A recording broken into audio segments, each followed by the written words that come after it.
Hi amazing writers and subscribers. I'm trying out a new backdrop, so let me know what you think about it in the comments. Today I want to share an MFA in Creative Writing update, time and perspective. Almost 2 years ago, I created 2 videos on MFA programs. One is the truth about MFAs, and the other is how to survive your MFA. By far, these are my 2 most commented on and controversial videos. So today I wanted to share some different thoughts I have now that I have some distance from my program. Also, I wanted to respond to a lot of the comments I get and to let you know what I do still believe even though now I've had time and perspective. This is Ignited Ink Writing, a channel dedicated to helping authors like you transform your writing so it lingers with your readers. Because writing that lingers gets remembered and recommended to others. I'm Caitlin Burvey, editor and writer. We're going to start by responding to some of those comments. Comment number 1. You need an MFA to teach creative writing in college. So, yes and no. I stand by what I said in my original video. An MFA can help you get a teaching job, but it is not going to be the deciding factor. You are way more likely to get the type of creative writing position at a college or university or other institution if you have publishing credits and experience. The MFA is going to get you looked at. The MFA will get you teaching jobs in English composition and that sort of a thing. But if you have built a name for yourself as an author, that is when creative writing programs really are interested in you. Because your name itself is going to bring credibility and students to their program.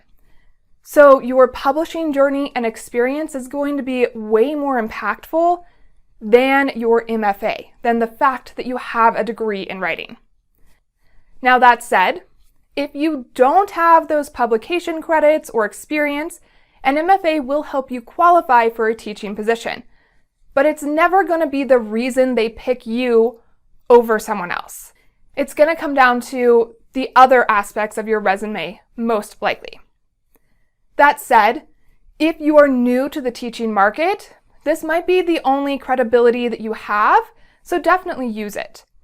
When I got my teaching position at Colorado Free University, I was fresh out of my MFA program. I didn't have a lot of experience, so I'm sure my MFA did help me get that job.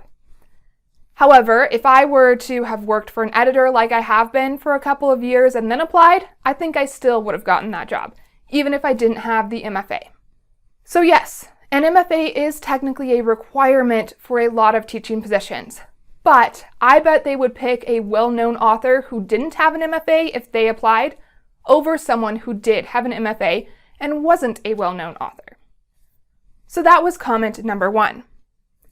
Comment number 2. MFA workshops give you great feedback on your writing.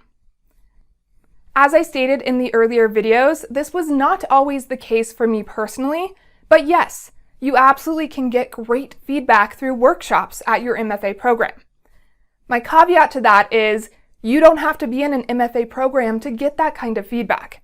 This is what writers' critique groups are for. I was in 2 writers' critique groups while I was going through my MFA program, and I honestly got a lot more out of them than I did out of some of my workshop classes, because in my critique group I was able to bring pieces more often than I was in class. Also, the reason I say I didn't get great feedback in my MFA program is because I did have people write things on my paper like, I can't critique this, it's fiction, or this is a piece of a story, I can't possibly provide feedback if I haven't read the whole thing. So that's why my workshop experience really wasn't great. I even had a teacher who only put a check mark on my paper every time I turned it in, whereas my classmates and peers got detailed notes on how to improve. So those people had great workshop experiences. I didn't. The thing about a writer's critique group is it's free. It doesn't end when your MFA program ends. And those people are there because they want to learn and grow as authors too. So they're not going to do the I can't critique this on your paper, otherwise they get kicked out of the group. So I think critique groups are a little bit more professional in some ways. Now, not all of them are created equal. Not all of them are going to be a great fit for you. I do have a series of videos on these. I have a video on how to tell a good group versus a bad one, how to find and create one yourself, and why I highly recommend writer's critique groups to most authors I work with. So in response to this comment, yes, MFA workshops can be great, but they are not for everyone, and you can get that same feedback other ways. I should also say, when it comes to these workshops, I didn't speak up like I should have every time I got that not acceptable feedback on my papers, partially because my program was in turmoil, so I didn't know who to talk to, and partially because that one instance it was the teacher, so I felt like it was me and not an injustice at the time. If I went back in time, now that I'm a little bit more confident, I would have spoken up. Let's move on to the next comment. I was in the wrong program for me. This is something I get a lot on the blog and video version of The Truth About an MFA in Creative Writing. People want to say I had a bad experience just because I was in the wrong program. This is another yes and no. Maybe I was in the wrong program, but from the other people I talked to before I made those other videos, they had the same experience in other programs, so I don't think it was just that. What I do think played a large role in some of the bad and awkward situations I found myself in are the fact that my program was in transition the whole time I was there. They had some drama before my class came in, so a lot of teachers had left. Teachers continued to leave the program throughout my time there, and new teachers were not hired or oriented fast enough. Also, the admins were new. So this meant that no one really knew what was going on, everyone was new. So us, as the students, we didn't know what classes were prerequisites for which others, what class we had to take before we could apply for a graduate assistantship. Anything like that was just up in the air and confusing. This really wasn't any one person's fault. It was just a timing issue. So I know that that played a part in making my experience not great. There really wasn't anything anyone could do about that. Now, what that meant, unfortunately, was a lot of the professors who left were the fiction professors. I'm a fiction author, that's what I want to write. I went intending to study fiction and some of the other aspects of writing, but I really wanted that to be my focus. What ended up happening is a single fiction class was not offered until my second year. My school had summer semesters, so that meant I went 3 whole semesters in a creative writing program without studying character development, plot, setting, dialogue, anything like that, not even mentioned in my first year. But, like I said, it wasn't really any one person's fault. It just happened that those were the professors who left. So in that way, yes, I kind of was in the wrong program for me. But I had no way of knowing that before I started. That said, not all of my classes were bad or not useful to me. Some of the ones that I absolutely loved were text and image, the poetics of history, and an independent study on fairy tales I got to do. So all 3 of those were the reason my book, When Magic Calls, was born. Through those classes, I learned how to play with form and point of view and when to break the rules in writing, and all of that you'll find in my collection. You'll still find my love for fantasy and fiction there too, but that book wouldn't have been the same without some of those classes. So even though I didn't get the classes I necessarily wanted, I did still have some awesome ones. So that's the third comment I get a lot, is I was just in the wrong program, and I don't really believe that. I believe it was more timing issues than anything else. Comment 4, your experience isn't the only experience. This is another comment I get a lot. The first thing that comes to my mind, honestly, is duh. No one's experience is the only experience. Also, if my experience was everyone's experience, why would we still have MFA programs? Really, no one would be going anymore. That said, what people don't realize is I wasn't only talking about my experience in those earlier videos. I interviewed multiple people from different creative writing programs before I made them, to ask them what their experience was like, especially some who'd been out of school for a few years and were trying to use their degree. The reason I did this is I wanted to know, am I just the odd person out? Was I just unlucky and it just didn't work out for me? And what I found was no. My experience was actually not that uncommon. And some of those truths about MFA programs that I shared were things that most people were finding out. What I mean by that is an MFA does not guarantee you a teaching job. A lot of students go into MFA programs expecting to automatically be able to teach afterwards just because they have a degree. There are a lot of people with MFAs in creative writing. There are not a lot of jobs teaching creative writing at colleges. So that's not going to automatically lead to that job. The other thing is people thought an MFA would automatically lead either to publication or to a job in the publishing industry. Again, of the people I interviewed, this was not true at all. Most MFA programs don't have connections to publishing houses like we seem to think they do before we go there. So again, it's not an automatic thing that happens. However, a lot of the people that I talked to did have somewhat decent workshop experiences. It's kind of class by class. Sometimes you just get a group that's not great for each other. Some of them had an experience similar to mine where what they were trying to write, their peers didn't respect, so they were not going to critique it appropriately. Some of them had great times with workshop. So that one was a little bit not as similar to my experience in all of those cases. Those points that I made, I still stand by for the most part. And again, I did talk to other people before I made those videos. This video is mostly just my experience though. So now that I've responded to some of those comments I get, I want to share how an MFA in creative writing has helped me as an editor especially, and as an author. So even though my MFA experience wasn't great, I do want to say I probably would have done it again. One of the major reasons for that is I was raised in a generation and in a household that values education, that has told me my whole life, if I get an education in whatever the thing is that I want to do, I get to do that thing. While that's not technically correct and logically I get that, it's something that has been ingrained in me. So I would not have had the confidence to call myself an expert, to start my business, to become an editor, if I didn't have that education. I needed that in order to feel like I was allowed to pursue my dreams.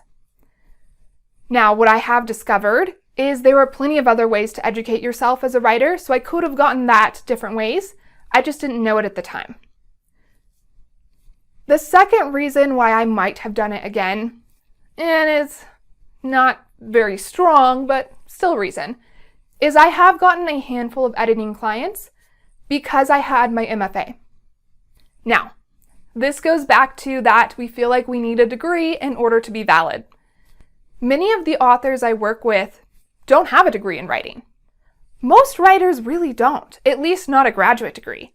These are just people who have loved reading their whole lives, who have stories to tell, so they study the craft in whatever ways are available to them. But some of them have an imposter syndrome. They feel like because they don't have a degree, they can't really be a writer. This is not true at all. I tell them this, part of my job as an editor. But the fact that they are able to hire an editor who does have a degree makes them feel like they're making up for that. Like my degree kind of transfers to them a little bit. I'm happy to do that for them. Use my degree. You don't need to spend your money in an MFA program if you're already at the level where you have books ready for publication. I will happily lend you my credentials while we're working together. So you don't need an MFA to be a great writer. My earlier MFA videos also get some comments because it's clear how upset I was. Now again, I want to say this was no one person's fault. This was a whole bunch of things coming together that just didn't work out. Some of it was misconceptions. Some of it was timing in my program. Some of it was maybe some inappropriate behavior by some of the people around me. So all of that rolled into one made my experience not amazing. But there were great moments. Like I said, there were great classes. I did have a couple of really awesome professors who I feel bad for them that they had to go through that whole mess with the program, transitioning like that. It was not an easy time. I also had some amazing peers who I still consider friends, who I still consider my peers. So my experience wasn't all bad. I was just frustrated that I had paid so much for something that I didn't feel like I got my money's worth out of. So that's my final point on MFAs for this video. Do not go into debt to get an MFA. You will not make that money back.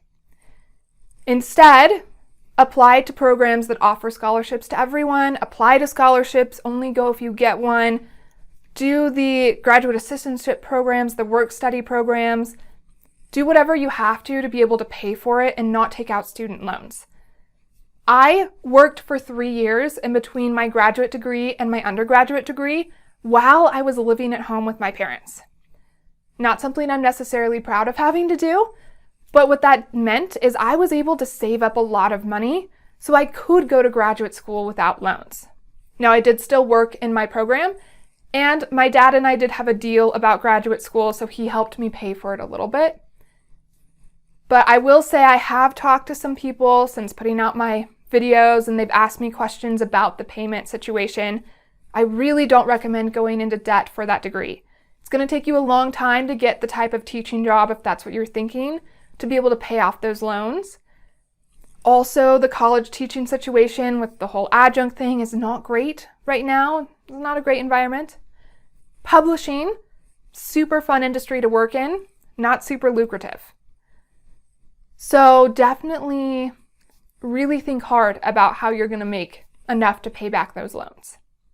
Now, I do absolutely recommend, if you want to be a writer or an author or an editor or anything in our industry, that you study writing. Always. It should be something that's just a part of your life, constantly bettering those writing skills. But you don't need to do it in a college environment. You can get an MFA or a bachelor's or something like that. You can also take community college classes on it. I took some amazing lifetime learning classes at a community college in my hometown. And honestly, that's the reason I became a writer and an editor, was because of those community college lifetime learning classes. You can also learn a lot from writers' organizations. They're always doing programs to help writers improve their skills. And writers' conferences.